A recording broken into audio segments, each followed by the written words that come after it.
Hi students, हमने पिछले video के अंदर पढ़ा था कि द्विआधारी संक्रिया क्या होती है, बाइनरी ऑपरेशन क्या है और इसकी प्रॉपर्टीज़ के बारे में पढ़ा था।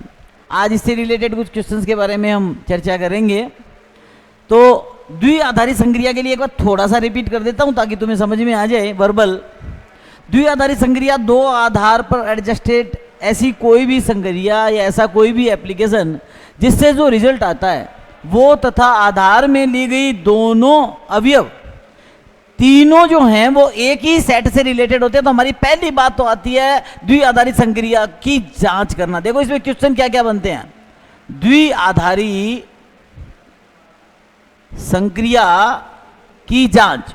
जांच का मतलब है क्या संक्रिया द्विआधारी है या नहीं है। नहीं है तो हम लिख देंगे संक्रिया द्विआधारी नहीं है। कैसे पता लगेगा? पता लगा कि हमने जो सेट दिया गया है उसके एलिमेंट को यूज किया, दिए गए एप्लीकेशन यानी दी गई संक्रिया को यूज किया। जैसे नेचुरल नंबर सेट है 2 और 3 मान लो, आपको दे रखा है स्टार से ये 2 और 3 है ना। सेट आपका नेचुरल, द्विआधारी संक्रिया आपकी क्या है? Natural such that natural star natural. इसको आप नेचुरल सच दैट नहीं करें, स्टार सच दैट करें। और ये कहां से कहां तक है? नेचुरल तक है। यानी 2 एलिमेंट तो ये हो गए, तीसरा एलिमेंट भी आना चाहिए। और ये कहा है कि A star B equal to A plus B, यानी स्टार जो है वो किसको रिप्रेजेंट करता है? प्लस को करता है। ये चीज मैंने आपको बताई है। तो ये 2 + 3 बराबर क्या आया? 5। 5 किससे बिलोंग करता है? नेचुरल नंबर से। ये द्विआधारी संक्रिया हो गई। लेकिन अगर यहां हमारे पास संक्रिया होती ए स्टार बी बराबर ए बटा बी, ये होती तो इसका मतलब ए में बी का भाग देना है। तो स्टार का मतलब क्या हुआ? विभाजन हुआ, डिवीजन हुआ। तो यहां पर हमारे पास मान लो एलिमेंट क्या हो गए? मान लो एलिमेंट हो गया 5 स्टार 7 इक्वल टू। अब अपने को यहां पर रिजल्टेंट लिखना है। रिजल्टेंट लिखेंगे तो क्या आएगा? 5/7। 5/7 जो भी आएगा वो निश्चित रूप से क्या नहीं होगा? नेचुरल नंबर नहीं होगा। नहीं होगा तो ये संक्रिया क्या नहीं है? द्विआधारी संक्रिया नहीं है। एक बात क्लियर, ठीक है। दूसरी बात हमने की थी इसकी प्रॉपर्टीज। द्विआधारी संक्रिया में हमें जांचना होता है। क्या जांचना होता है? क्या ये क्रम विनिमय है, क्या ये साचर्य है, क्या इसका तत्समक अवयव है और क्या इसका प्रतिलोम विद्यमान है। तो परीक्षा में क्वेश्चन किस प्रकार से आपसे पूछा जा सकता है, मैं क्वेश्चन लेता हूं। आपकी 3.1 एक्सरसाइज जो है उसके कुछ क्वेश्चन मैं यहां सोल्व करूंगा। सॉरी 1.3 के कुछ क्वेश्चन यहां सोल्व करूंगा। आप एग्जाम्पल्स खुद करके देखना। अगर आपको नहीं आता है तो आप कमेंट बॉक्स में क्वेश्चन पूछ सकते हो, कोई प्रॉब्लम वाली बात नहीं है। सर क्वेश्चन पहला देखिए। पहला क्वेश्चन लिखा है, देखो कारण सहित बताइए कि स्टार की निम्न परिभाषाओं में से कौन सी उनके सम्मुख दिए गए समुच्चय में एक द्विआधारी संक्रिया। देखो पहले क्वेश्चन में नीचे कुछ संक्रियाएं दे रखी हैं और कौन सी संक्रिया द्विआधारी है कौन सी नहीं है। मेथड मैं ऑलरेडी बता चुका हूं। देखिए आपको क्या लिख करके दिया है। पहले क्वेश्चन में ए पॉइंट है, देखिए ए स्टार बी बराबर ए लिखा हुआ। ए स्टार बी बराबर क्या लिखा हुआ है? ए लिखा हुआ है। और पूछा है किसमें? एन में, नेचुरल नंबर में पूछा।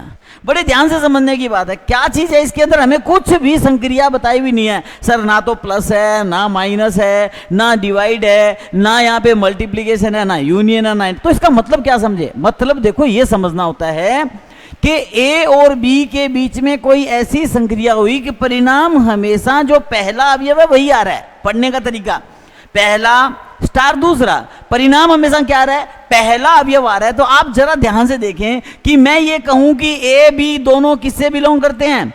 नेचुरल नंबर से बिलोंग करते हैं। तो परिणाम भी ए आ रहा है तो ए भी क्या हुआ? नेचुरल हुआ। तो ये संक्रिया क्या हो गई? द्विआधारी संक्रिया हो गई। ये संक्रिया क्या हो गई? द्विआधारी संक्रिया हो गई। कारण आपके सामने क्या है? स्पष्ट है। इसका दूसरा क्वेश्चन देखते हैं। लिखा हुआ है ए star B equal to A plus B. A star B equal to A plus B -3। और किस में बताना है? एन में बताना है, यानी नेचुरल नंबर में बताना है। देखो लिखने का तरीका अपने लेते हैं क्या कि स्टार एक संक्रिया है such that n star n, और आना क्या चाहिए? एन आना चाहिए। और संक्रिया क्या है? ए स्टार बी बराबर ए प्लस बी -3।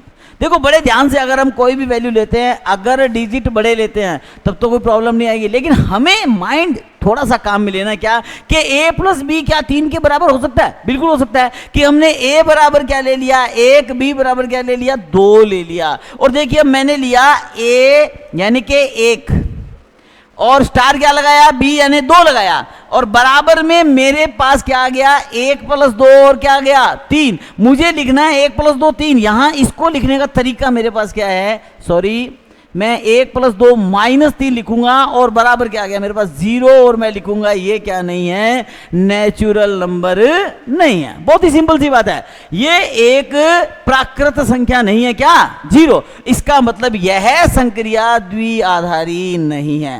देखो आप बड़े आसानी से इस चीज को समझ सकते हो, द्विआधारी नहीं है, बड़े आराम से इस चीज को समझ सकते हो। अब इसमें देखो तीसरा क्वेश्चन है, मैं कहूंगा ये शायद आप फर्स्ट का थर्ड जो है आप स्वयं करेंगे, कोई प्रॉब्लम नहीं है फर्स्ट के थर्ड में, और चौथा जो है वो भी आप खुद कर सकते हैं। चलो चौथा मैं बताता हूं आपको। फोर्थ क्वेश्चन की बात करते हैं, डी पहले का चौथा लिखा है a star B equal to a by b, किसमें q में। q क्या है, q का मतलब होता है परिमेय संख्या, q जो है वो क्या है परिमेय संख्या,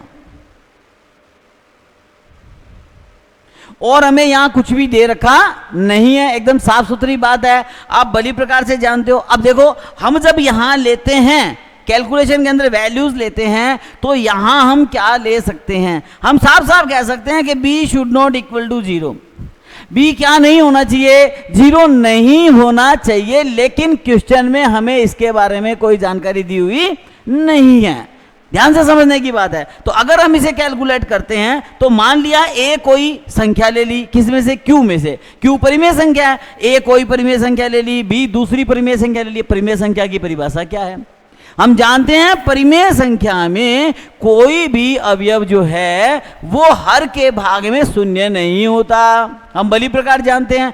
परिमेय संख्या हम किसको मानते हैं 0 1 2 3 ये सब संख्याओं को मानते हैं, लेकिन हमारे पास शून्य जो है वो यहां यूज नहीं होगा, क्योंकि कहां आ रहा है हर के भाग में आ रहा है। जब ये स्थिति हमारे पास बन रही है तो अब हम क्या करेंगे, हमने यहां कोई भी 2 एलिमेंट लिए और अगर भाग देंगे तो हम भली प्रकार जानते हैं, मैं यहां परिमेय संख्या की एक परिभाषा लिखता हूं, जरा ध्यान से समझना कि परिमेय संख्या वो संख्या है,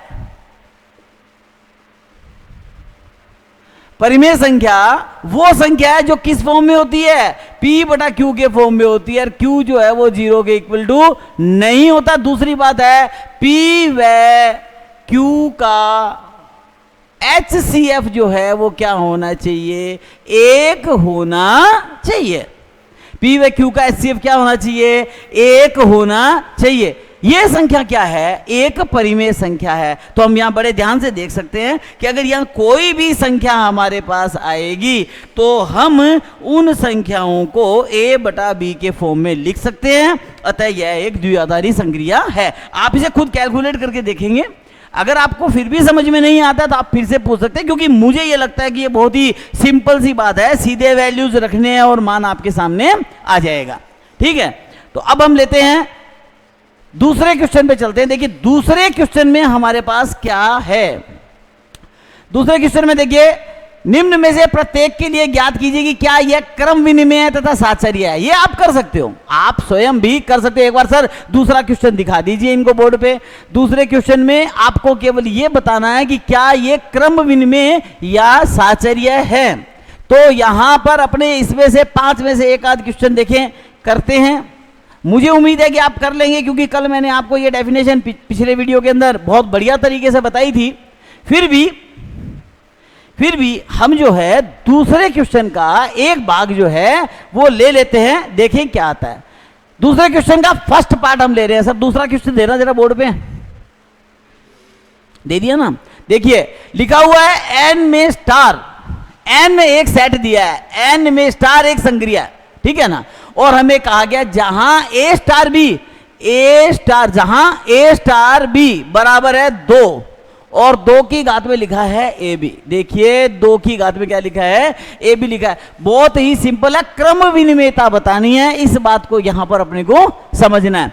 देखिए अगर हम क्रम विनिमेयता बताते हैं तो हम जानते हैं स्टार यानी कि इस एप्लीकेशन के लिए क्रम विनिमेयता का अर्थ होता है ए स्टार बी बराबर क्या होना चाहिए, बी स्टार ए है। तो स्टार संक्रिया क्रम विनिमेय है, संक्रिया क्रम विनिमेय है। ये चीज हमने कर ली, स्टार संक्रिया जो है वो क्या है, क्रम विनिमेय है। तो इसका मतलब अपने को यहां से ये बात निकालनी पड़ेगी। देखो निकालते हैं, ए स्टार बी को मैं क्या लिख सकता हूं, 2a पहले बी बाद में, पहला अवयव दूसरा अवयव दोनों का गुणा। इसको लिख सकता हूं 2 की घात ba। मैं जानता हूं जब आधार समान हो, बराबर का चिन्ह हो, तो घातें भी आपस में क्या होती हैं, समान। तो मुझे मिल गया ab बराबर ba, जो कि मैं भली प्रकार समझता हूं कि एक दूसरे के क्या है, बराबर है।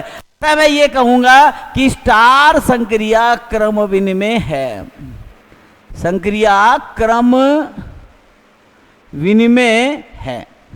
ये मैंने यहां पर कर दिया। अब बात होती है किसकी, साचार्यता की। साचार्यता के लिए मेरे पास क्या आता है, ए स्टार बी स्टार सी, क्योंकि मुझे 3 चीजें लेनी है।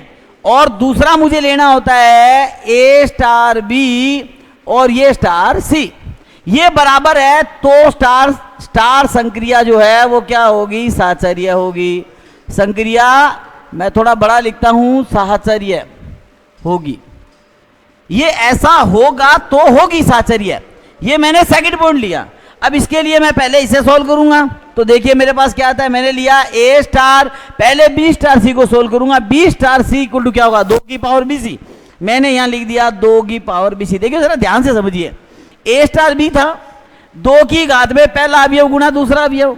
यहां मैं किसे सोल्व कर रहा हूं, बी स्टार सी को सोल्व कर रहा हूं। बी स्टार सी में मेरे पास क्या आया, 2 की घात में पहला अवयव गुणा दूसरा अवयव। अब मैं इसको अवयव के रूप में लूंगा और मैं इसे आगे लिखूंगा। जब मैं इसे आगे लिखूंगा तो मुझे क्या मिलेगा, मुझे मिलेगा 2 की घात में पहला अवयव इंटू दूसरा अवयव, 2 की घात बी सी। देखिए जरा यहां मुझे मिला 2 की घात बी सी, ये गुणा में क्या है, ए है। ये मेरा रिजल्ट है, क्लियर। अब मैं दूसरी स्थिति क्लियर करता हूं। दूसरी स्थिति में मुझे मिल रहा है ए स्टार बी स्टार सी। ए स्टार बी से मुझे क्या मिला, 2 की घात ए बी और ये मिला सी। और इसका रिजल्ट मुझे मिलेगा 2 की घात ए बी गुना सी। अब ये दोनों आपस में बराबर नहीं है, साफ साफ दिख रहा है। ए बी सी कुछ भी हो सकता है, ये और ये आपस में बराबर नहीं है। नहीं अर्थात ये द्विआधारी संक्रिया ही नहीं। हम लिख देंगे 2 की घात ए डॉट गुना 2 की घात बी सी बराबर नहीं है 2 की घात 2 ए बी डॉट सी। ये आपस में बराबर नहीं है, अतः द्विआधारी साचर्य नहीं है, साचर्य संक्रिया नहीं है। देखिए ये इस प्रकार से हमने पहले पार्ट को किया है, जिसमें हमें क्रम विनिमेयता और साचर्यता को जांच करना है। इसी प्रकार से इसके 5 भाग हैं, उन्हें बड़ी आसानी से आप देख सकते हो। अगर ये बराबर आ जाते हैं तो हम यहां कह देंगे कि ये क्रम विनिमेयता को बताता है, ये दोनों भाग बराबर हैं। अगर ये बराबर नहीं आ रहे हैं तो हम ये कह रहे हैं कि ये साचर्य संक्रिया यानी साचर्यता का पालन नहीं करती है। तो ये बात समझ में आ गई होगी। तो तीसरा क्वेश्चन देखिए अपने सर, थर्ड क्वेश्चन लगाएं। दोस्तों आप लोगों ने चैनल अगर सब्सक्राइब नहीं किया है तो चैनल को सब्सक्राइब करें, ताकि आप लोगों को कंटेंट जो है वो लगातार मिलते रहें। साथ ही साथ जो भी क्वेश्चन क्वेरीज हैं उन्हें कमेंट बॉक्स में लिखें, व्हाट्सएप पे डालें, ताकि आपको प्रॉपर वैल्यूज जो है या प्रॉपर सॉल्यूशंस जो है वो बताए जा सकें। तीसरा क्वेश्चन क्या लिखा है, यदि पूर्णांकों के समुच्चय z में, सर तीसरा क्वेश्चन थोड़ा हाईलाइट करना, यदि पूर्णांकों के समुच्चय z में एक संक्रिया दे रखी है द्वारा परिभाषित हो, a स्टार b बराबर a प्लस बी प्लस 1 द्वारा परिभाषित हो, तो सिद्ध कीजिए कि स्टार क्रम विनिमेय तथा साचर्य है, इसका तत्समक अवयव है या नहीं है, और किसी पूर्णांक का प्रतिलोम भी हो तो ज्ञात कीजिए। देखो इस क्वेश्चन को अपने करते हैं। अपने को क्या कहा गया है, अपने को कहा गया है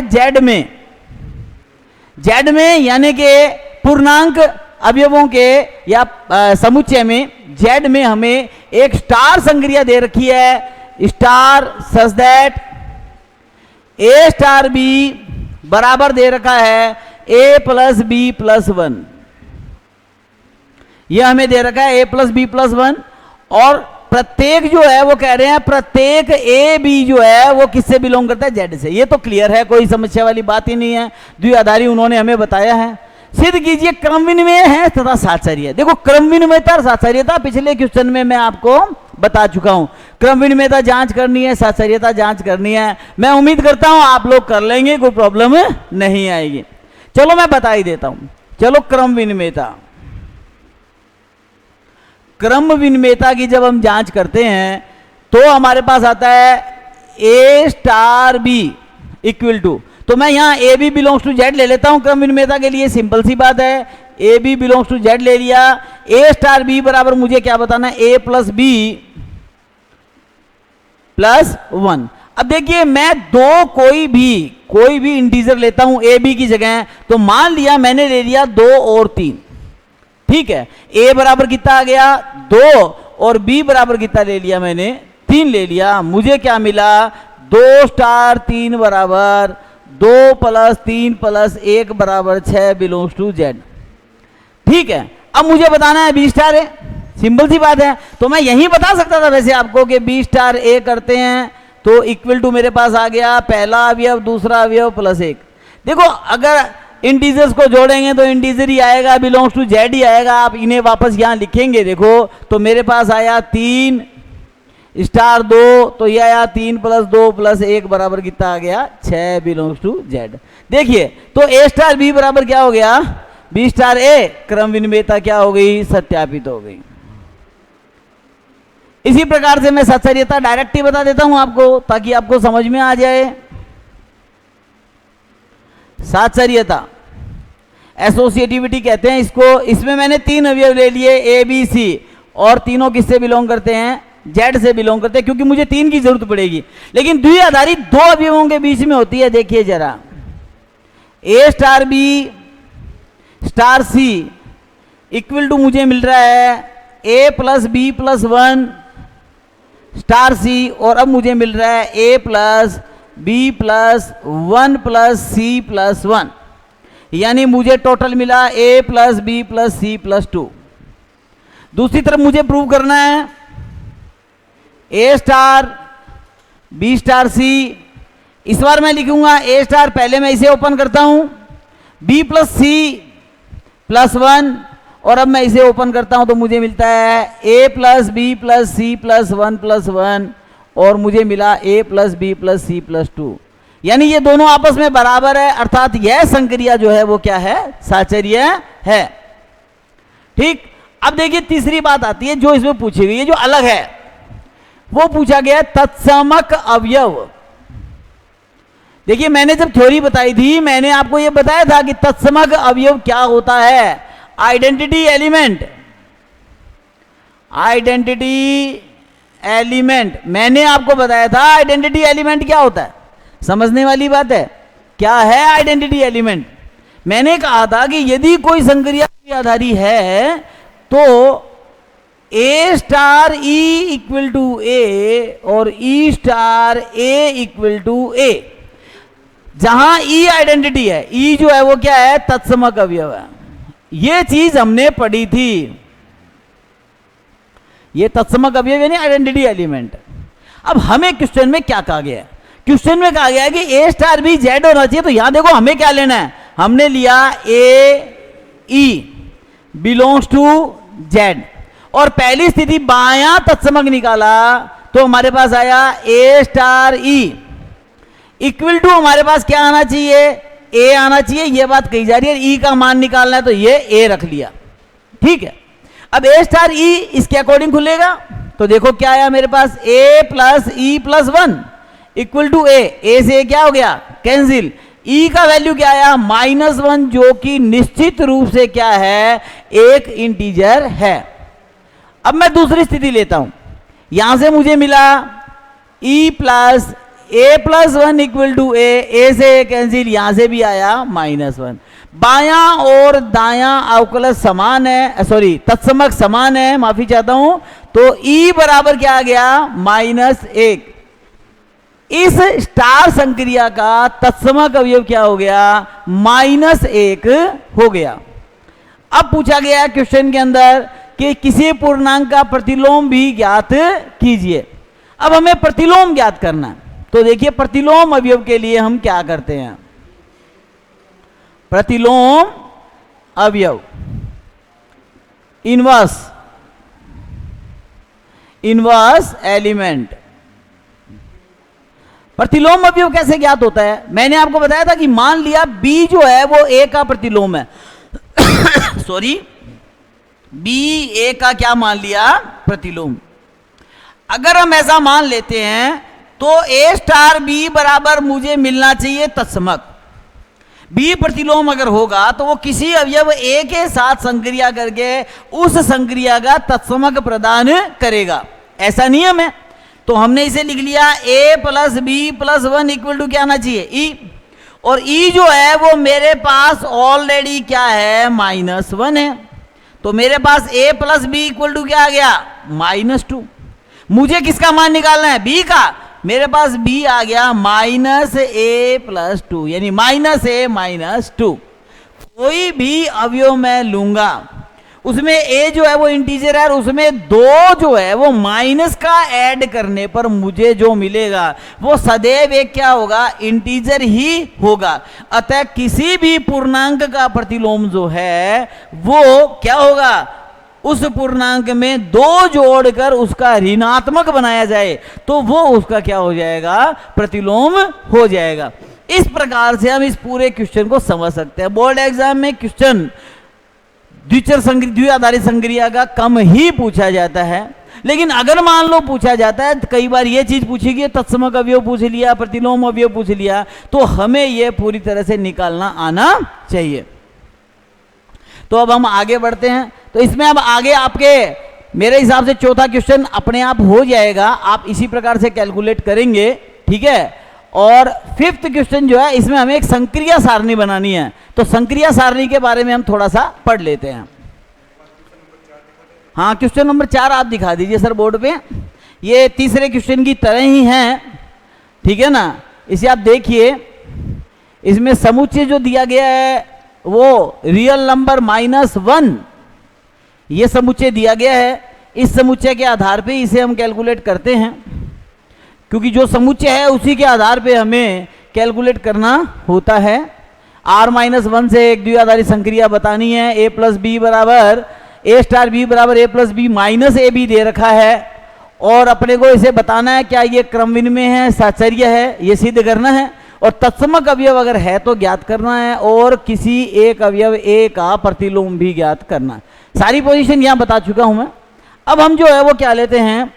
संक्रिया सारणी। संक्रिया सारणी के द्वारा भी हम ये जो हमने कैलकुलेशन किया है अभी इसका जवाब दे सकते हैं। काफी हद तक हम इनका जवाब जो है संक्रिया सारणी के द्वारा भी दे सकते हैं। 5वां क्वेश्चन जो है वो ले लें, चाहे अपने अन्य कोई उदाहरण ले लें। मान लिया हमने एक सेट ले लिया, सॉरी एक संक्रिया ले ली स्टार सच दैट, और ये है मान लिया 1 ओमेगा स्क्वायर और ओमेगा क्यूब में। अब संक्रिया सारणी बनाई कैसे जाती है? संक्रिया सारणी में A स्टार भी जो भी अवयव है अवयव इसी से आएगा। तो मैं क्या करता हूं, एक संक्रिया सारणी इस प्रकार से बना करके आपको समझाने की कोशिश करता हूं। देखिए मेरे पास 4 अवयव हैं तो मैं यहां 5 कॉलम बनाऊंगा, 1 2 3 4 और 5। यहां भी 5 कॉलम बनाऊंगा मैं,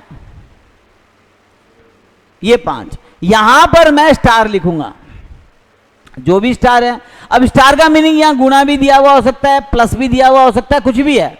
मुझे स्टार दिया है, मैंने इसे क्या लिख दिया? स्टार ही लिख दिया, ठीक है। अब मैं इन अवयवों को लिखूंगा 1 ओमेगा स्क्वायर ओमेगा क्यूब। यहां इनके बारे में बताया गया है कि ओमेगा इकाई का घनमूल है। ओमेगा जो है वो क्या है? इकाई का घनमूल है, ये हमें ध्यान रखना है। अब देखिए अगर हम इसे कैलकुलेट करते हैं तो हमारी स्थिति क्या बनती है? यहां पर 1 ओमेगा, ओमेगा स्क्वायर और ये ओमेगा क्यूब। ओमेगा क्यूब बराबर हमें पता है घनमूल में क्या होता है, 1 होता है, इकाई के घनमूलों में। तो यहां 1 लिख सकते थे लेकिन लिखा नहीं, आगे यूज करके लिखेंगे क्या स्थितियां आती है। देखिए यहां से हमारे पास आया 1। अब यहां हमें ये देखना है कि इनका क्या करना है, मल्टीपल करना है, प्लस करना है, क्योंकि संक्रिया में ए स्टार बी किसको रिप्रेजेंट करता है। तो मैं यहां ले लेता हूं कि ए स्टार बी जो है वो ए गुणा बी को रिप्रेजेंट करता है, हमने इसे मान लिया, ठीक है। अब ऐसा करने से देखो मेरे पास 1 इंटू 1 1 आया, ओमेगा इंटू 1 ओमेगा आया, ये ओमेगा स्क्वायर आ गया, ये मेरे पास क्या आ गया, ओमेगा क्यूब। अब यहां से 1 इंटू ओमेगा ओमेगा, ये ओमेगा स्क्वायर और ये ओमेगा क्यूब। अब देखो ओमेगा इंटू ओमेगा मेरे पास क्या आया, omega square. Omega into omega square क्या आया, ओमेगा क्यूब, और ये ओमेगा की पावर क्या हो गया, 4। यहां से मेरे पास आया ओमेगा क्यूब, ये आया मेरे पास ओमेगा इस टू पावर 4 और ये आ गया 5, और यहां से आया मेरे पास में ओमेगा की पावर 4, ये आ गया 5 और ये आ गया 6। क्लियर है। हम भली प्रकार जानते हैं ओमेगा क्यूब इक्वल टू क्या होता है, 1 होता है। अगर हम यहां 1 यूज कर लें एलिमेंट में, तो हम जानते हैं सेट में कोई भी एलिमेंट दोबारा आ नहीं सकता, तो हम कैलकुलेशन को चेक करने की कोशिश करते हैं कि हमें क्या फाइंड आउट हो रहा है। सबसे पहली बात है इसकी सहायता से हम क्रम विनिमयता की जांच करते हैं। क्रम विनिमयता होता है ए स्टार बी और बी स्टार ए का मान क्या आना चाहिए, समान आना चाहिए। देखिए आप ए स्टार बी का मान 1 आ रहा है, बी स्टार ए का मान 1 आ रहा है, जरा ध्यान से देखना। उसके बाद आप देखिए ए स्टार ये ए है और ये मान लो क्या है, बी है। जरा देखें ए स्टार बी का मान जो है वो क्या आ रहा है, ये आ रहा है, बी स्टार ए का मान क्या आ रहा है, समान आ रहा है। तो हम क्या करते हैं, इसको जांच करते हैं। देखो जरा ये एक डायगोनल खींचते हैं हम, यहां से समझाने के लिए बता रहा हूं मैं। अब इस डायगोनल के दोनों तरफ आप देखिए अगर एलिमेंट समान है, देखिए आप एलिमेंट अगर क्या है, समान है, ये पड़ा ये क्यूब पड़ा, ठीक है ना, तो इसका मतलब ये ए स्टार बी क्रम विनिमय है। ये ए स्टार बी जो है वो क्या है, क्रम विनिमय। ये डायरेक्ट हो गया। देखिए अगर आपने संक्रिया सारणी बना ली तो ए स्टार बी जो है वो क्या हो गया, क्रम विनिमय हो गया। यहां से हमें साफ साफ पता लग रहा है। सात्सर्यता की जांच हम यहां डायरेक्टली नहीं कर सकते। अब बात आती है तत्समक अवयव की। तत्समक अवयव में हम क्या जानते हैं, हम जानते हैं कि ए स्टार ई बराबर ए आना चाहिए, यानी एक ऐसा अवयव होना चाहिए जिसका किसी भी अवयव के साथ, इनमें से किसी भी अवयव के साथ अगर हम क्या करें, दिए गए संक्रिया को करें तो वापस वही अवयव आना चाहिए। देखें जरा किसके साथ ऐसा होता है। हमने देखा एक का एक से करता है तो वही अवयव है, ओमेगा का एक से करते हैं तो वही अवयव है, ओमेगा स्क्वायर का एक से करते हैं तो वही अवयव है, ओमेगा क्यूब का करते हैं तो वही अवयव है, और इसी प्रकार बी स्टार ए में भी यही चीज है। तो यहां हमें साफ साफ पता लग रहा है कि 1 जो है वो क्या है, तत्समक अवयव है। 1 जो है वो क्या है, तत्समक अवयव है। इसके अंदर कैसे पता लगा, मैं फिर रिपीट करता हूं, जो ए है हमारा वो तो सेट में से है, और जो दूसरा अवयव है जिसके साथ संक्रिया हो रही है वो हमने मान लिया E1 है। तो 1 के साथ सबकी संक्रिया करने पर यानी मल्टीपल करने पर वही आ रहा है। हम जानते हैं वैसे भी गुणन पर की संक्रिया जो है उसके लिए हमारे पास तत्समक अवयव क्या होता है, एक ही होता है। तो हमने इसके आधार पर यहां इससे भी इस तरह कैलकुलेट किया जा सकता है। अब हमारे पास बात आती है प्रतिलोम अवयव की। प्रतिलोम में हम क्या ज्ञात करते हैं, प्रतिलोम में हम ज्ञात करते हैं ए स्टार बी बराबर ई, यानी ए के साथ किसकी संक्रिया करवाई जाए कि परिणाम स्वरूप 1 आ जाए। देखना जरा ये प्रतिलोम के लिए है, ए मतलब 1, किसकी संक्रिया करवाई जाए कि परिणाम स्वरूप 1 आए। 1 आने के लिए 1 की करवानी पड़ेगी, साफ साफ है ना, देखिए है ना। अब देखिए ओमेगा, जरा ध्यान से समझना, ओमेगा दिया हुआ है, ओमेगा के साथ किसकी, क्योंकि सबके प्रतिलोम अलग अलग होते हैं, लेकिन ओमेगा के साथ किसकी संक्रिया करवाई जाए, ओमेगा स्क्वायर की, तो ये क्या हो जाएगा, 1 हो जाएगा। ओमेगा क्यूब का वैल्यू क्या है, 1 है। ओमेगा स्क्वायर के साथ ओमेगा की करवाई जाए और ओमेगा क्यूब के साथ 1 की करवाई जाए, यानी सबके प्रतिलोम जो है वो क्या हो रहे हैं, अलग अलग हो रहे हैं। तो इस प्रकार से यहां प्रतिलोम ज्ञात किया जा सकता है। मेरी बात समझ गए होंगे, उम्मीद है। तो संक्रिया सारणी की सहायता से हम इस प्रकार से अपना आंसर निकाल सकते हैं। 5वां क्वेश्चन जो आपको दिया गया है उसमें आपको 4 अलग अलग फलन बताए गए हैं, उनके वैल्यू हैं। सर 5वां क्वेश्चन थोड़ा बोर्ड पे करना। 1.3 का 5वां क्वेश्चन हाईलाइट करो सर। समुच्चय आर नोट में 4 फलन निम्न प्रकार परिभाषित है। 4 फलन बताए हैं, देखो संक्रिया सारणी उसमें भी बनानी है। f1x, f2x, f3x, f4x। देखो f1, f2, f3, f4 ले लिया, ठीक है ना। और यहां पे ये फलन से परिभाषित है, यहां भी f1, f2, f3, f4 ले लिया। यहां कुछ भी नहीं दिया तो हम यहां स्टार ले लेंगे। और सेट हमें क्या दे रखा है, आर नोट दे रखा है। अब कहा क्या है, फलनों का संयुक्त संक्रिया के लिए, संयुक्त संक्रिया यानी एफ ऑफ बनाना है। जैसे मान लो हमने बनाया f1 और इधर f1 है, तो हमें लेना है, यहां पे जो लिखेंगे वो लिखेंगे f ऑफ f1। यहां f2 है तो यहां लिखेंगे f1 ऑफ f2। यहां लिखेंगे f3 है तो ये लिखेंगे f1 ऑफ f3। मेरी बात को समझ रहे होंगे आप। इस प्रकार से संक्रिया हमें क्या करनी है, फॉलो करनी है। और जब हम इस संक्रिया के अकॉर्डिंग वैल्यूज फाइंड आउट करते हैं तो फंक्शन में किसके अंदर क्या रखने पर क्या आएगा ये हमें ऑलरेडी बता रखा है। जैसे क्वेश्चन में दे रखा है f1x बराबर x, क्लियर। तो देखो मैंने यहां f1 में f1x रखा, तो इसके अंदर x रखा तो वापस x आ गया, इसमें x रखा तो मुझे पुनः क्या मिल गया, x ही मिल गया। और x जो है वो किसको फॉलो कर रहा है, f1 को। तो मैं यहां क्या लिख सकता हूं, f1 लिख सकता हूं। किसका रिजल्ट है, इसका। देखो मैं यहां सोल्व करता हूं, f1 और ये हो गया f1x, ठीक है। कितनी को होगी, f1x हो गया, ठीक है ना। अब f1x के लिए मुझे क्या बताया, x, तो मैंने इसे बना दिया f1x। और f1x जो है वो किसके बराबर है, x के बराबर। और x किसको फॉलो करता है, f1 को फॉलो करता है। तो मुझे यहां क्या लिखना होगा, f1 लिखना होगा। अब इसी तरह से मैं यहां जा रहा हूं। देखो मैं पहली चीज आपको क्लियर कर देता हूं ताकि आपको समझ में आ जाए हम कर क्या रहे हैं।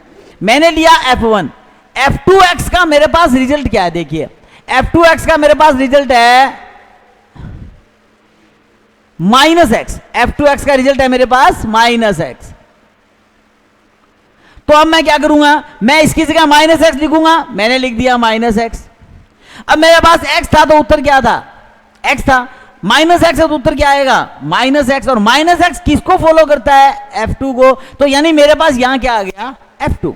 यहां f1 था, यहां f2, यहां f3 और यहां f4 से करूंगा तो मेरे पास क्या आ जाएगा, f4। इस प्रकार से संक्रिया से जो वैल्यू आएंगी उन्हें लिख करके मैं इन्हीं नियमानुसार उसके तत्समक अवयव, प्रतिलोम अवयव बता सकता हूं। उम्मीद करता हूं आप लोगों को समझ में आया होगा। आप उसके अकॉर्डिंग ही उसे सॉल्व करने का प्रयास करेंगे। अगर क्वेश्चन नहीं सॉल्व होता है तो आप कमेंट बॉक्स में लिख करके मुझसे क्वेश्चन पूछ सकते हैं। आप मेरे खुद के चैनल पर सुरेंद्र बायती #आर्यभट्ट क्लास पर आप टेलीग्राम में अपने क्वेश्चन को पोस्ट करके उसका आंसर मुझसे ले सकते हैं। मैं आपको आंसर जो है क्वेश्चन के साथ ही सॉल्यूशन के रूप में बता दूंगा। तो दोस्तों मेरे हिसाब से आप लोगों को मैथमेटिक्स में ये एक्सरसाइज 1.3 कंप्लीटली समझ में आ गई होगी। एक्सरसाइज फर्स्ट जो है उसमें हमने सारा मैटर जो है जितना हमारे 12th अकॉर्डिंग सिलेबस में है उसे पढ़ लिया है, उसके अकॉर्डिंग क्वेश्चन किए हैं। विविध प्रश्नमाला के क्वेश्चन जो हैं उन्हें आप लोग कीजिए। उनमें से भी अगर कहीं आपको कोई प्रॉब्लम आती है तो उसे हम जो है आपको बताने का प्रयास करेंगे। एक क्वेश्चन में विविध प्रश्नमाला का आपको जो है वो बोर्ड पे बता देता हूं। सर नेक्स्ट जो एक्सरसाइज है वो डालना विविध की।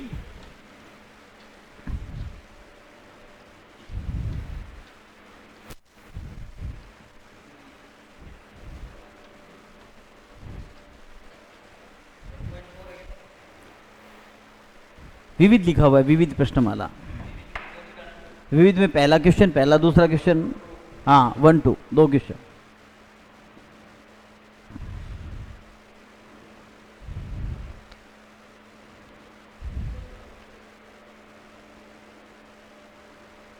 देखिए विविध प्रश्नमाला में यानी मिसलेनियस एक्सरसाइज में आपके पास ये क्वेश्चन जो मैं बोर्ड पे दिखा रहा हूं इन्हें आप देखिए और उसके बाद सर नेक्स्ट वाले क्वेश्चन भी तैयारी रख लेना। तो तब तक के लिए अपने थोड़ी बात कर लेते हैं कि चैनल को सब्सक्राइब करो। आप अपने जो भी क्वेरीज हैं उन्हें कमेंट बॉक्स में डालें। क्वेश्चंस जो नहीं आ रहे हैं कमेंट बॉक्स में डालें। उम्मीद कर रहा हूँ अच्छा समझ रहे होंगे, अच्छा समझ में आ रहा होगा, लेकिन फिर भी कई क्वेश्चन जो होते हैं, एग्जाम्पल जो होते हैं, वो अगर नहीं आए हैं तो उन्हें भी आप जो है वो प्रॉपरली समझें। हाँ, अब देखिए क्वेश्चन आ गया विविध प्रश्नमाला का आपके सामने। देखो पहला क्वेश्चन तो सिंपल है, एफ ऑफ जी इनवर्स निकालना है। मुझे पता है आप निकाल लेंगे, तरीका भी मैंने बताया था। ये क्वेश्चन केवल मैंने एक पर्टिकुलर सिचुएशन के लिए डाला है कि दूसरे क्वेश्चन में अपने पास जो क्वेश्चन दिया हुआ है उसे सॉल्व करेंगे तो हमारे पास जो ऑप्शन है उनमें से कोई आंसर ही नहीं है, इसलिए जो लास्ट ऑप्शन है उसमें ऑप्शन थोड़ा चेंज कर लेना है और हमें वो आंसर फाइंड आउट करना है। तो मैं थोड़ा करके बता देता हूं आपको। दूसरा क्वेश्चन है ये, सेकंड क्वेश्चन, एफ एक्स, दूसरा क्वेश्चन है sir f x equal to x upon 1 minus x equal to 1 upon y, और हमें कहा है कि सर एफ ऑफ वाई ज्ञात कीजिए। बहुत आसान है क्वेश्चन करने में, कोई प्रॉब्लम वाली बात नहीं है। आपको f of x f of y ज्ञात करना आता है, लेकिन देखिए इसमें क्या है, इसमें वाई पूछा है और वाई क्वेश्चन के अंदर ऑलरेडी हमें दे रखा है। तो देखिए पहले हम इसे वाई इक्वल टू फंक्शन के अंदर कन्वर्ट करते हैं, तो ये हमारे पास आ गया। देखो ये क्रॉस मल्टीप्लीकेशन कर लिया, वाई यहां गया, 1 माइनस एक्स यहां गया, एक्स अपॉन में आ गया, ये फंक्शन आ गया। अब हमें क्या निकालना है, अब हमें निकालना है एफ ऑफ वाई। समझ गए, यानी वाई की जगह ये रखना है, और ये रखना किस में, एफ ऑफ एक्स का फंक्शन ये था। समझ गए मेरी बात। तो इस फंक्शन में y का वैल्यू जब हम रखते हैं तो हमारे पास आता है 1 माइनस एक्स अपॉन एक्स, ये y यहां आ गया इसकी जगह, और दूसरी यहां y रखेंगे तो 1 माइनस ये 1 माइनस एक्स अपॉन एक्स आ गया। इसे जब हम सॉल्व करेंगे तो हमारे पास आता है 1 माइनस एक्स अपॉन ये x हो गया, और ये x हो गया, तो ये हो गया 2x माइनस 1। देखिए आपका इसमें क्वेश्चन में जो ऑप्शन है उसमें ये ऑप्शन गिवन नहीं है, लेकिन डी ऑप्शन जो है लास्ट, उसके अंदर अगर अपॉन में 2x माइनस 1 लिखते हैं तो हमारा ये ऑप्शन सही हो जाता है। सर क्वेश्चन नंबर 3, 4 लगाइए, इससे आगे वाला। अब क्वेश्चन लेते हैं थर्ड वन। देखिए तीसरा क्वेश्चन क्या है, इससे आगे वाली नेक्स्ट जो है,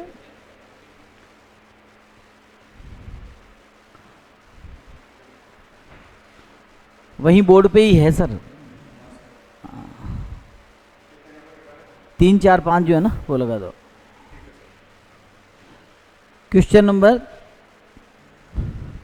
बस एक क्वेश्चन आपको जो है इसमें से और बता दे जहां मुझे ये लगता है कि शायद आपको कोई प्रॉब्लम हो सकती है, अदरवाइज कोई समस्या नहीं आने वाली है। एक्सरसाइज आप आराम से कर सकते हो, समझ में निश्चित रूप से आ रहा होगा। अगर कहीं कोई प्रॉब्लम है तो आप उससे पूछ सकते हैं।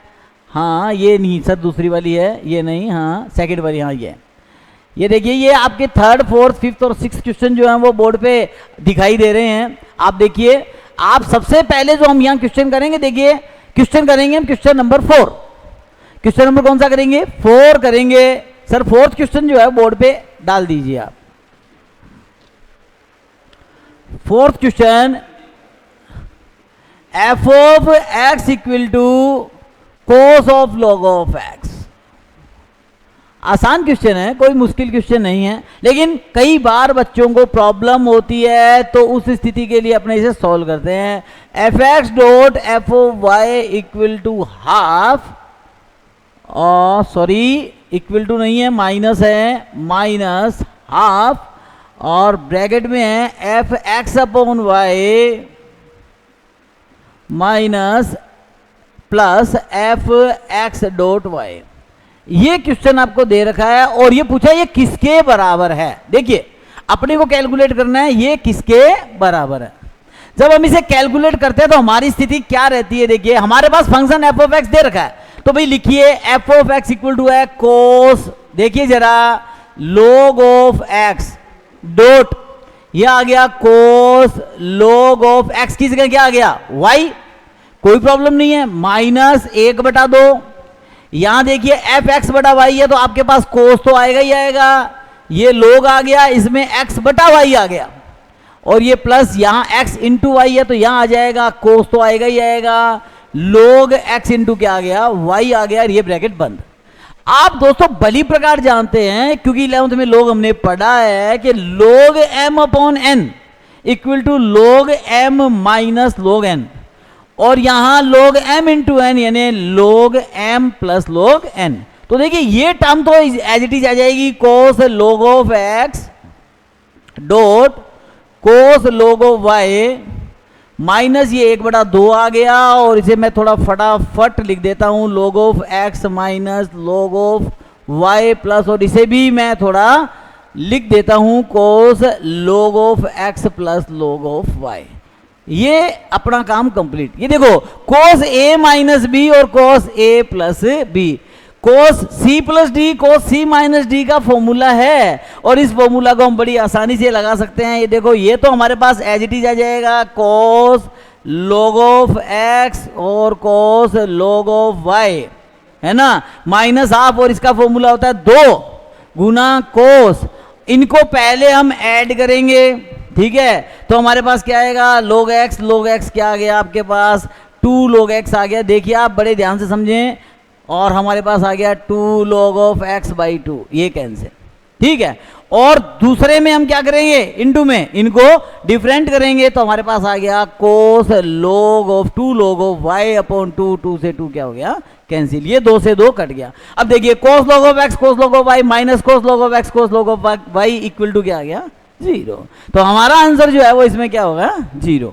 इस प्रकार से आप क्वेश्चन बड़ी आसानी से कर सकते हैं, कोई प्रॉब्लम वाली बात नहीं है। उम्मीद करता हूं आज का जो भी हमारा चैप्टर रहा, जो भी क्वेश्चन रहे, वो आपको समझ में आए होंगे। अगर कोई क्वेश्चन में प्रॉब्लम होती है तो आप प्लीज, बार बार कह रहा हूं मैं, आप प्रैक्टिस करेंगे तो कमेंट बॉक्स में डालेंगे, और अगर आप कमेंट बॉक्स में डालते हैं तो निश्चित रूप से ही मैं आपको उनका जवाब दूंगा, और आपको एक्सरसाइज बेटर समझ में आएगी। दोस्तों पढ़ना आपको ही पड़ेगा, हम तो केवल आपको हिंट दे सकते हैं, बेहतर तरीके से समझा सकते हैं, लेकिन जब आप बोलकर बताएंगे कि सर हमें ये चीज़ यहाँ नहीं समझ में आई, तभी उसे बेहतर बताया जा सकता है। Thank you very much.